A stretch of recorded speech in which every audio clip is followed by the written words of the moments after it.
everyone, Jennifer here with Hooked on Applique, and I am so excited to announce that we now have cut files! Yay! Y'all have been asking me for so long for cut files, so I'm just here to say I hear you, I have been listening, and so I took some time off from Applique this year and to learn a new graphics program in order to create these files. I did create them myself. I did redraw, just like my embroidery designs.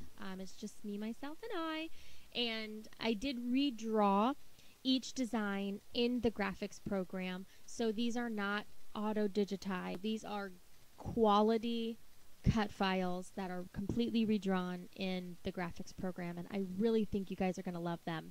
So in this video, I'm going to show you how to open and use the DXF file and the SVG file in the Silhouette Studio software.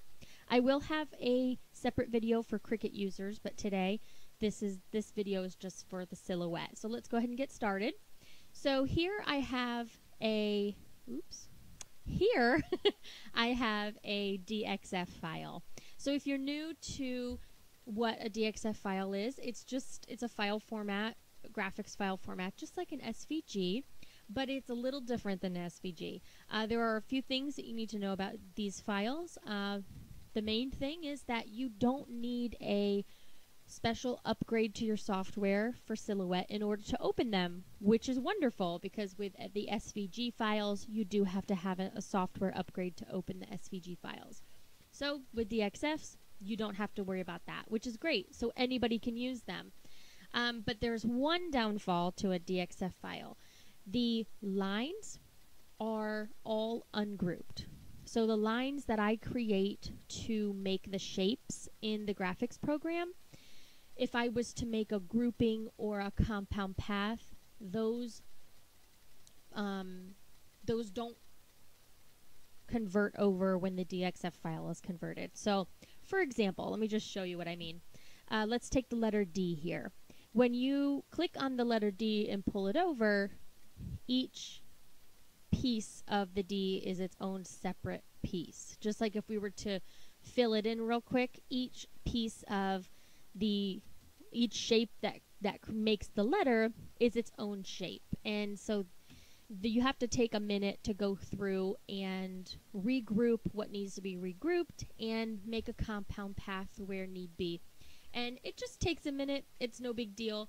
I take all the frustration out of it with my colored lines. As you can see, all of the lines are colored in my designs.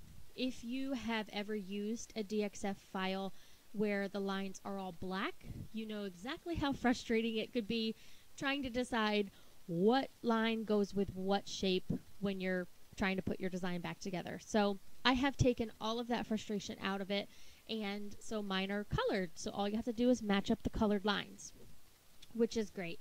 So let's just go ahead and in there and get this started. So what I'm going to do is just drag a box around the Dreams Come True, and you want to right click your mouse and click onto Make Compound Path.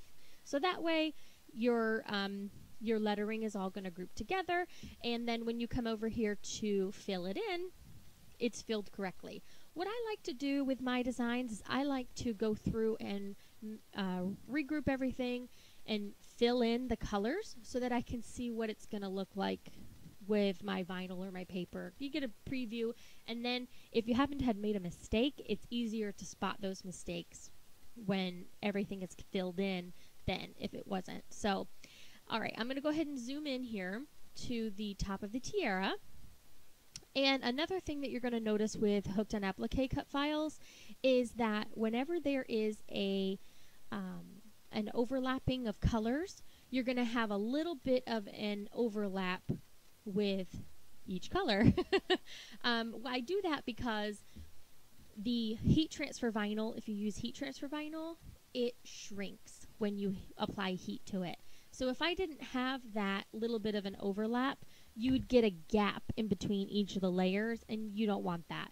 So on all of my designs, keeping that in mind, they all have a little bit of an overlapping to compensate for any type of vinyl shrinkage.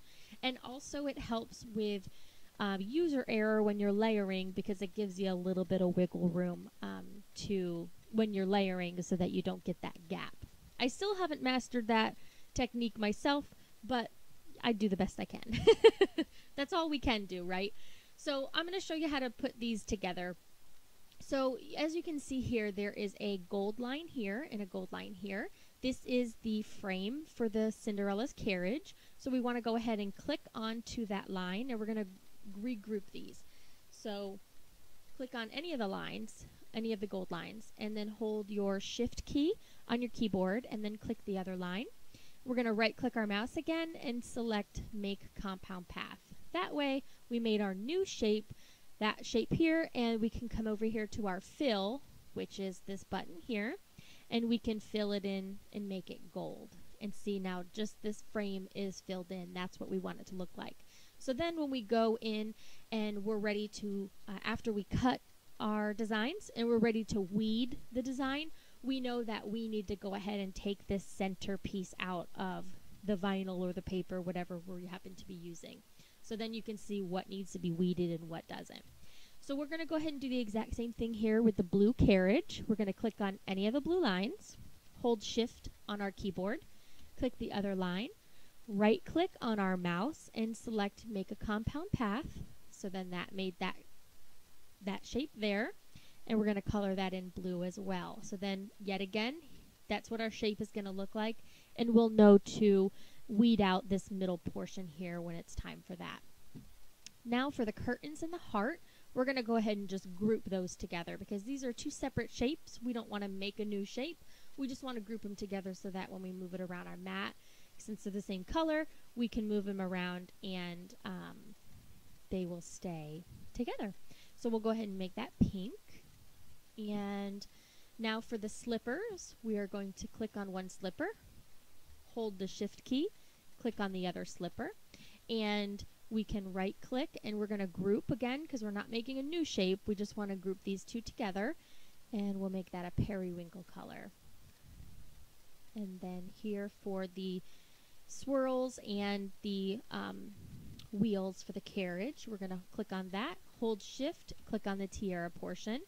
We're going to right click our mouse and select group because again we want to just group these two together because I know these are going to be cut out in gold glitter HTV, but we don't want to make a new shape, so we'll make that gold.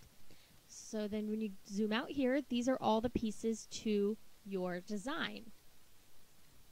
And then you can see what it's going to look like when it's cut out, either in your vinyl or your heat transfer vinyl or your paper, whatever it is that you're using.